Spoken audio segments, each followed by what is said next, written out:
Ladies and gentlemen, guess who's back? Hi. We are here. We're going to get right into this because it's a longer video. We got Drake versus Kendrick explained to white people by Josh Johnson. I don't know if you've been following. I'm just making sure. Let us know what we should react to next in the comments. Maybe not. I just realized how white this room is. I mean, it's pop culture. You probably heard about it. I mean, I don't know if you've been watching this whole Drake and Kendrick.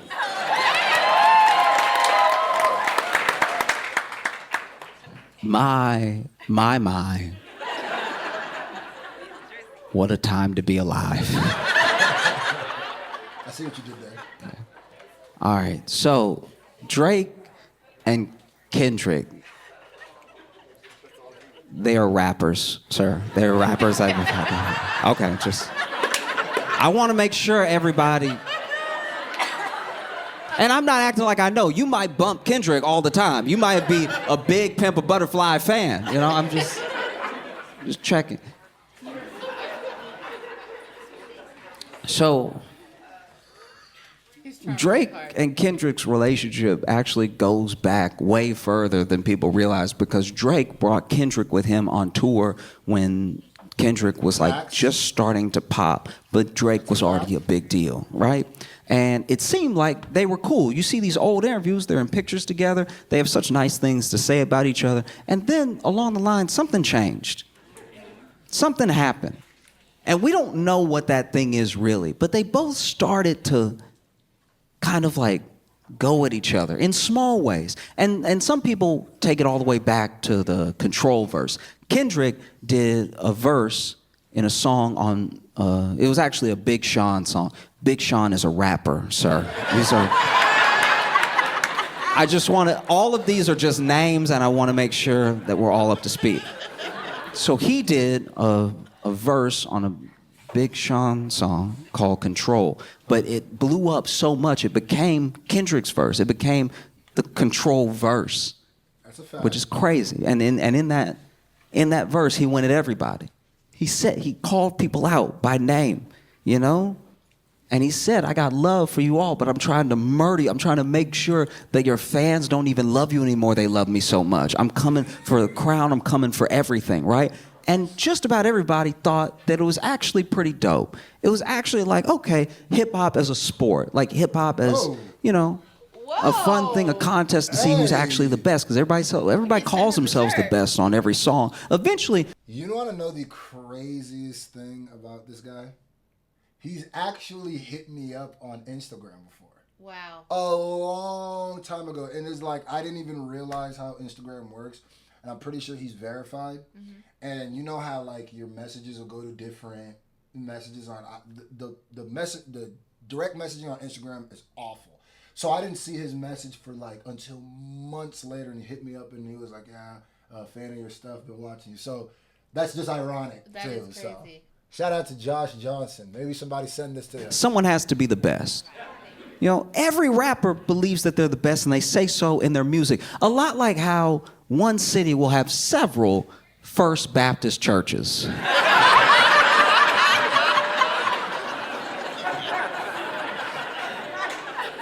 When you look around, you're like, one of y'all has to actually be first, right? How can y'all even all claim to be first? This is confusing.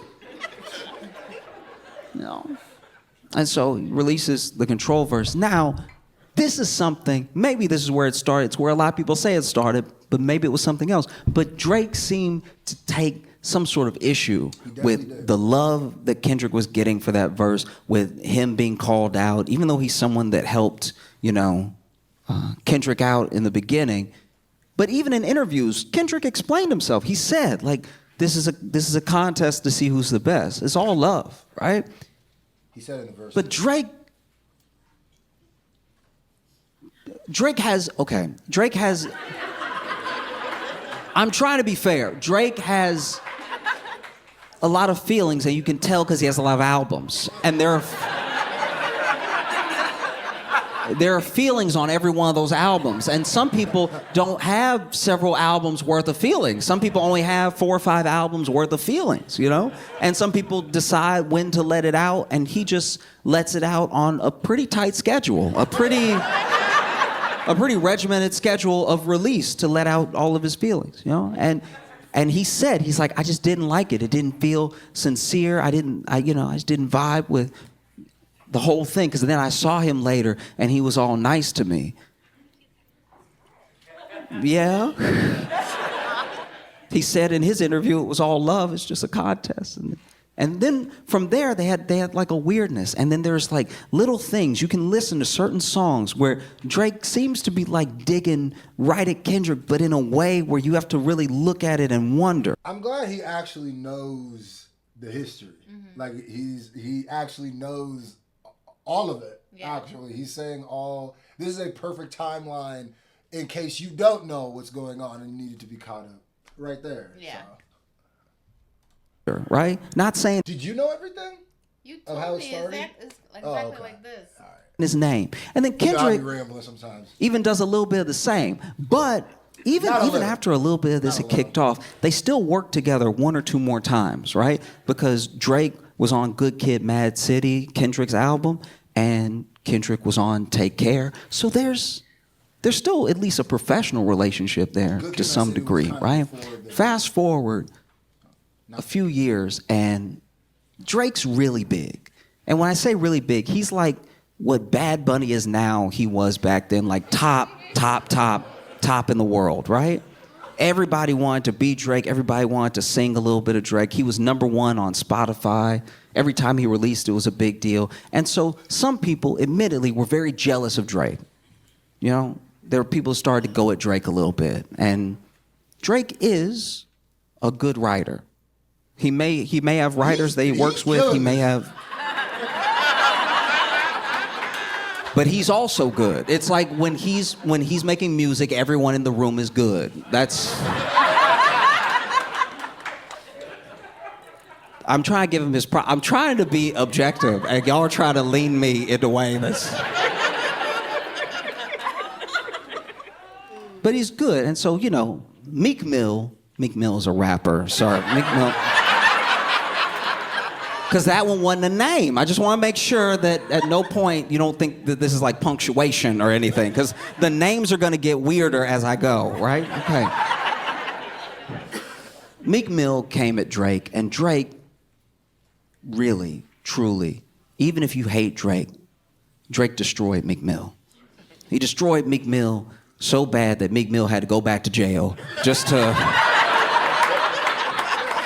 level out some of that street cred. Because if you remember, Meek Mill went back to jail for a while on like this weird aspect of probation that they even tried to get changed as a law. So then Meek Mill became this like face of changing incarceration and changing the criminal justice system, everything, because he had to do something else for a little while because Drake really ate him up. All right.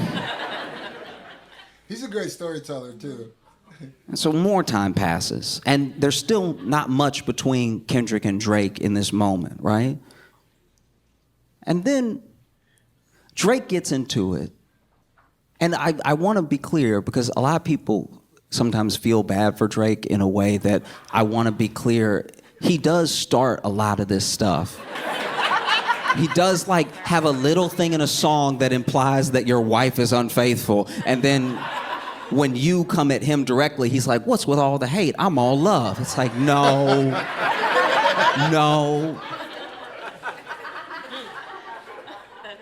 The best way I can describe it is that Drake kind of fights like a cat.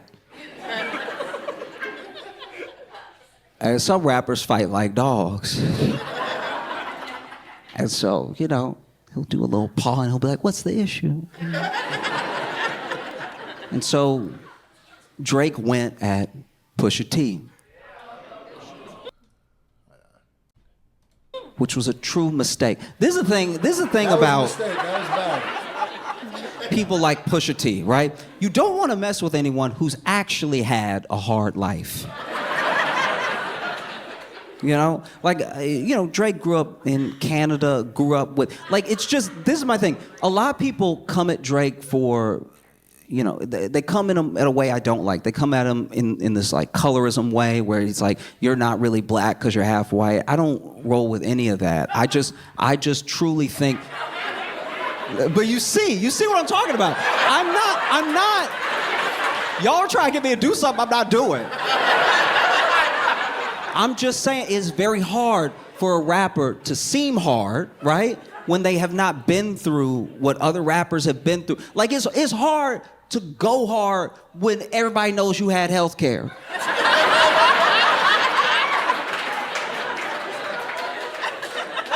Because I'm not saying there aren't hardened criminals in Canada. I'm not saying that at all. I'm just saying that if somebody knows that anytime you were sick, you could call a doctor.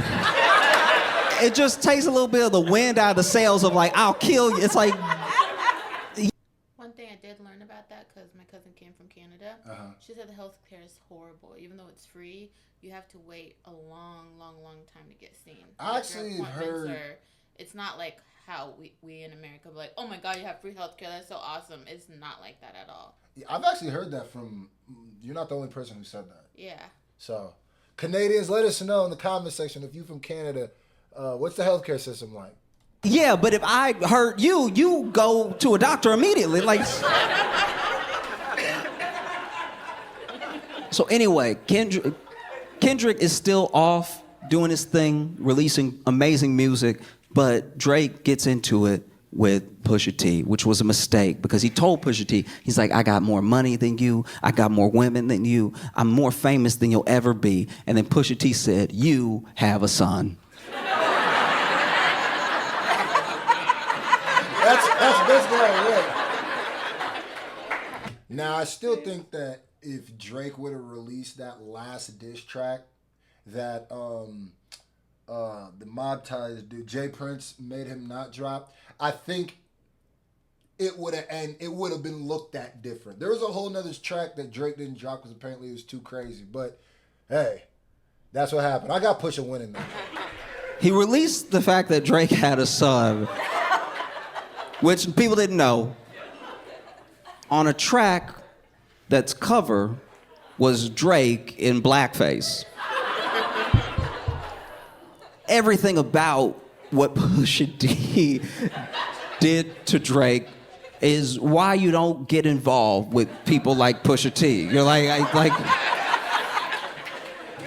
part of me felt bad for Drake. Drake was probably like John at the mouth and everything and didn't know he'd do research. Drake is sitting there like, guys, I thought we were rhyming. I thought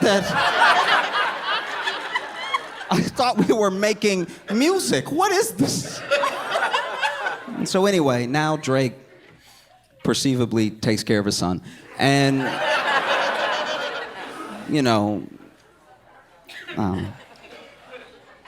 whatever. And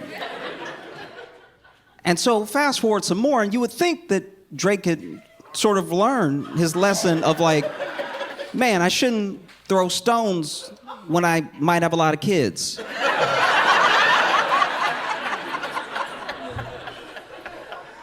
And for his part, I will say this, for his part, every time somebody comes at Drake, he does come at them pretty hard, pretty heavy. And he does release music that his fans love, and there are a lot of his fans. I'm saying that's something that I thought about going into this thing, where I was like, he always does really try to like give you something, but what he gives is twofold. Drake is usually trying to give you that sort of earworm, trying to give you that thing that takes you to a place beyond the beef. So now people will still play back to back and songs that were responses to beefs he's had in the past, just as songs to enjoy, And so this year,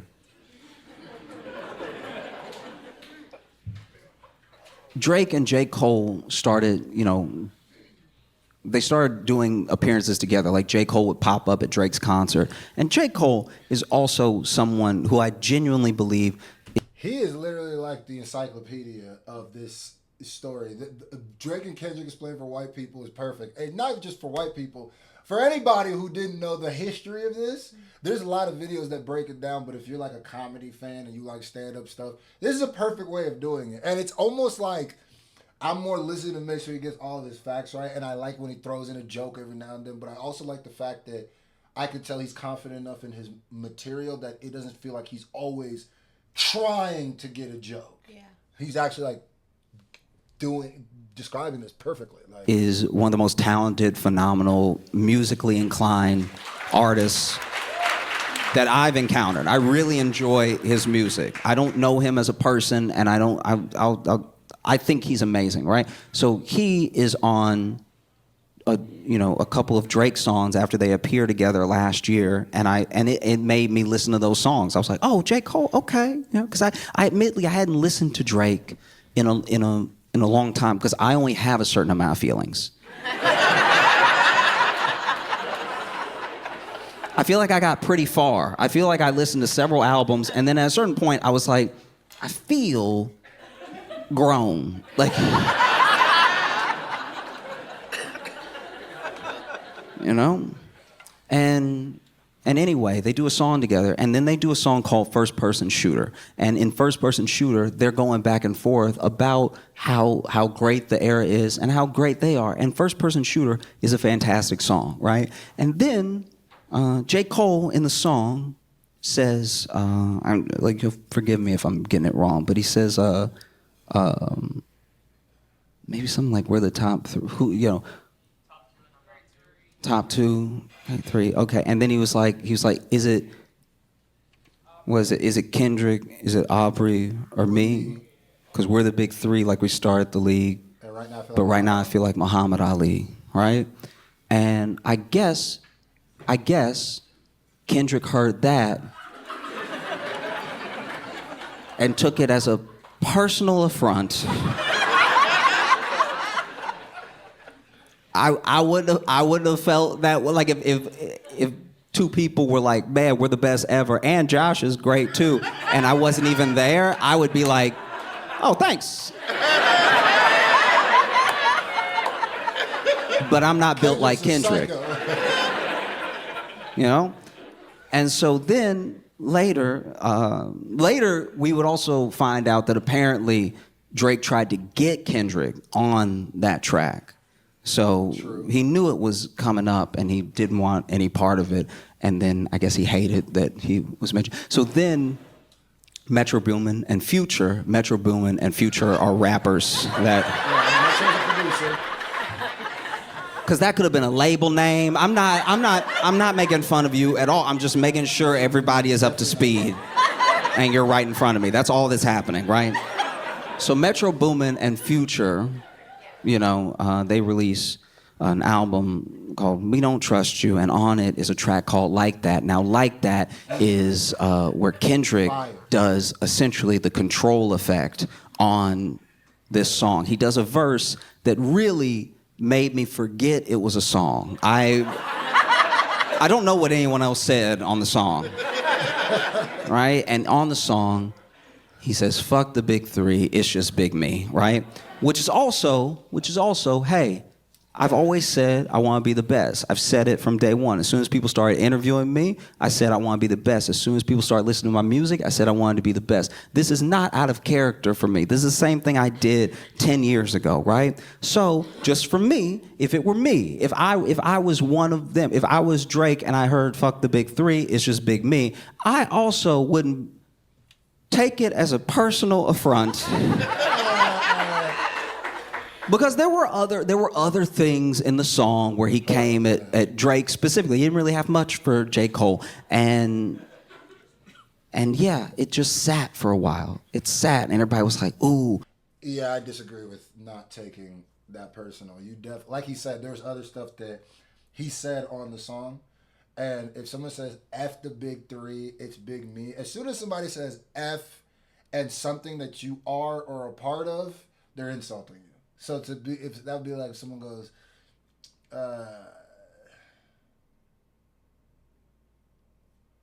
F Ebos, it's just me, right?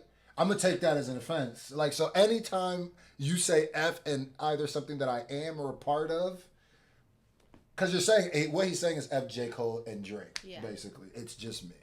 Okay, just gotta make sure I threw that out. The little pop-up video fact. What are Drake and Cole gonna do? And then Cole was actually, I think, the first one to release. He released this song that he's since taken down called 7 Minute Drill, and he went at Kendrick in the song, and then he took it down, and a lot of people clowned him for it, but it's something that even, I'm not being a revisionist here. I said this when it happened. I was like, I respect the fact that he took it down because it's not something he really wanted to do. And the internet is all gas, no brakes. The internet will get you to mess up your life. Do you know what I mean? People you don't know are like, I wouldn't take that if I was you. What you gonna do? Huh? Do something, huh? Huh? People who are very safe at home, I wouldn't, if I was you, ooh, I'd go at his neck. I'd eat him alive if I was you. Do something, Jermaine, do it. And so he took it down, and he even said, he's like, I didn't feel like doing it, so it's not even good. I kind of just went at him a little bit, and it's true. In the song, he doesn't even say anything that bad. He's just like, one of your albums was boring. I won't even say which one.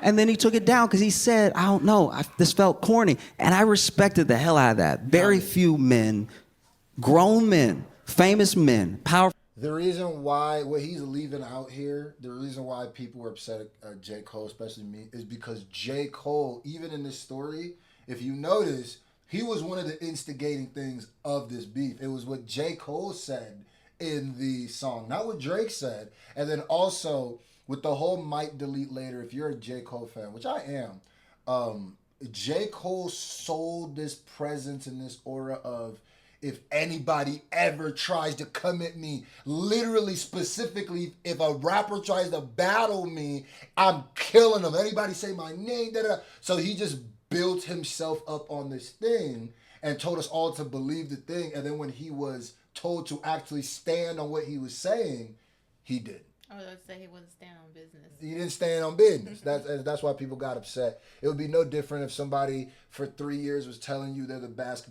basketball player ever. Nobody can touch them. You're stupid for even thinking that. And then the second somebody goes, okay, let's play, they take their ball and run away. It's the same thing. Powerful men, very few ever apologize.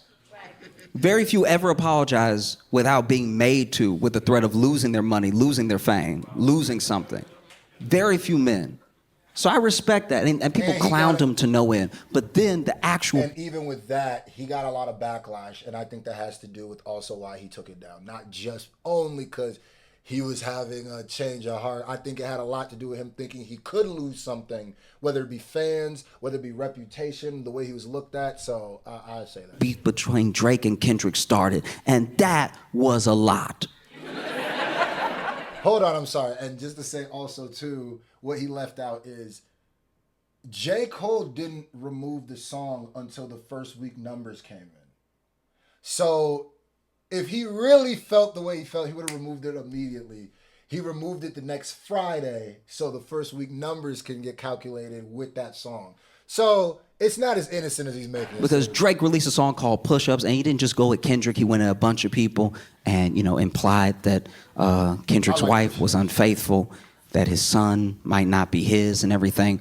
And people are like, ooh, what's Kendrick going to do? What's going to happen, right? And then, he releases another song, and this song is AI. This song is Drake with the late Tupac and Snoop Dogg, and it's going at Kendrick. And some people had their feelings about that. But then, oof. On a random morning, I was, it was right about the time I was supposed to say my prayers anyway. Your morning prayers? Your thank your God for waking me up this morning, right?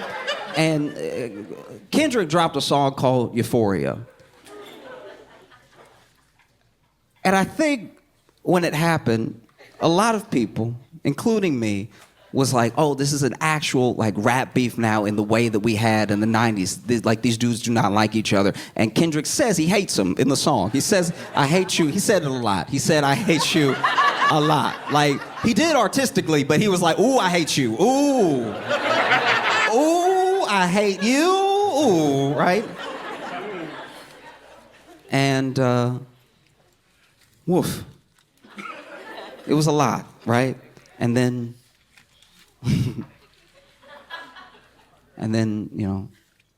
Drake released, actually, no, Kendrick released one. He released so many, I actually lost count. So then he released a song that I didn't even get to fully digest because he released, and then Drake released his response. And this was like what Drake had been waiting for. This was like all these, I mean, in my opinion, all these years of like, I was nice to you, and then you came at everybody, including me, and all I'm doing is writing my feelings down in albums and making money. And why, I just want to be number one. I just want to be the best with feelings. I want to be the best.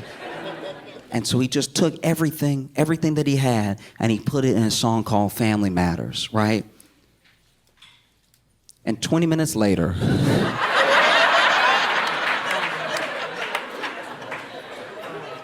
Kendrick released a song called Meet the Grams, which was a real play off Family Matters. And he had said in 616 before, he was like, have you ever thought about the fact that like people in your camp are working for me, that everyone hates you so much they feed me information about you, and that there's no way that you're gonna win this because I write so many songs, because all I do is hang out with my wife and my kids and I write, right? This is all that I do. I enjoy this. This is my favorite thing to do, is just sit at home and hate you and write songs about you and how much I hate you, so I can go forever. This will never be over. We can chill. We can just go back and forth, and I'll release 20 for every one that you release. You keep saying that it's a 1v20, and it is. It's one of you, and it's 20 songs of me every single day until the both of us die. This is old black man hate. You gotta understand, this doesn't happen. This doesn't happen with people under 60 almost ever. This is old, we knew each other during the civil rights movement hate that he brought to this battle. And Drake was like, guys, I thought we were rhyming.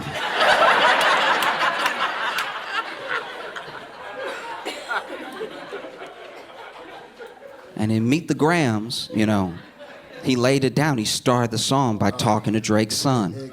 It was dark. Talking to Drake's son, being like, I'm sorry that's your father. Genuinely, I'm sorry that's your father, because I can tell he's not raising you well, because I can tell he's not living a good life and he's not a decent man, okay? And so if you don't understand this right now because you're 6, play it back when you're 18, okay? Oh my God. He said lots of things. He said.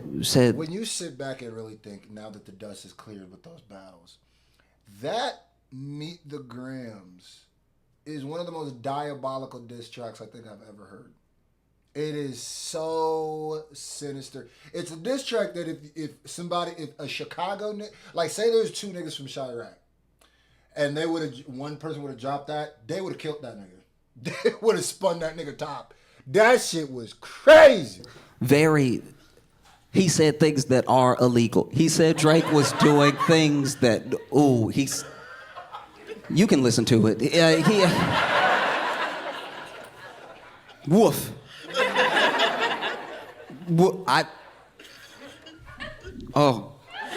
He even had this effect in the song. At the end of the song, when he's like, you lied, he called him a liar several times, and he's like, you lied. I was like, oh, that's too much.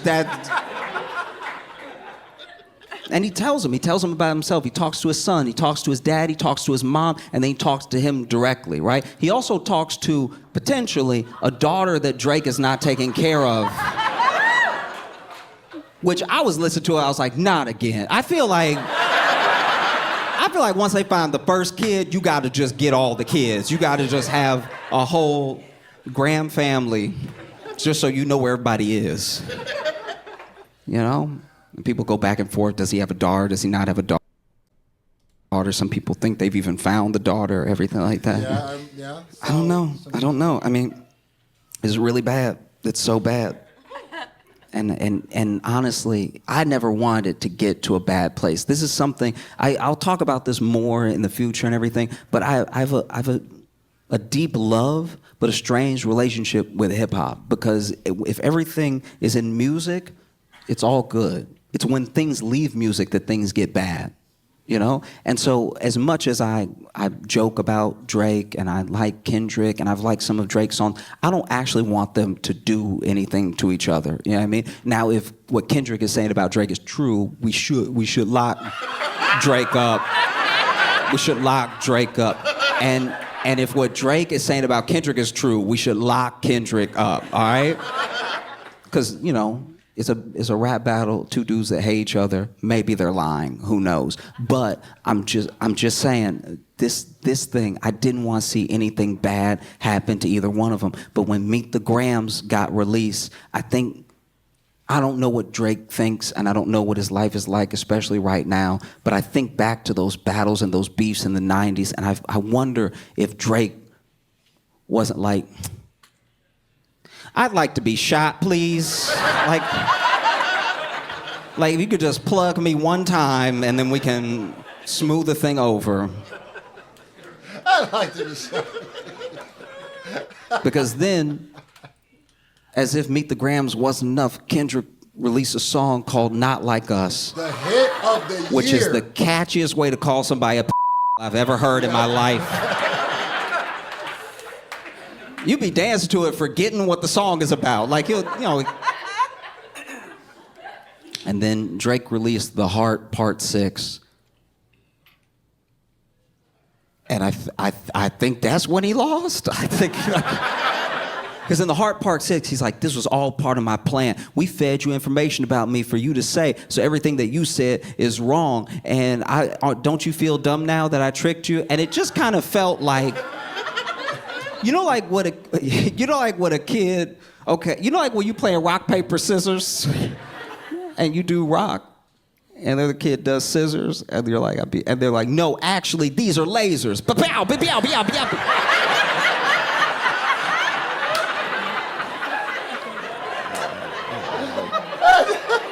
Because I was like, Drake, if it was part of your plan to feed Kendrick information about you for him to rap about very well, by the way, like even if those are lies, they do sound good and they sound very true.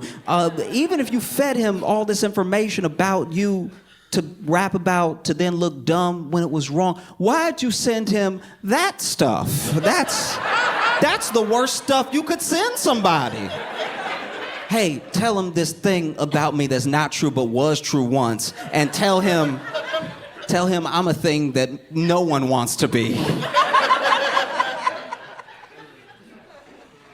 So now that it's over, because I do hope it's over,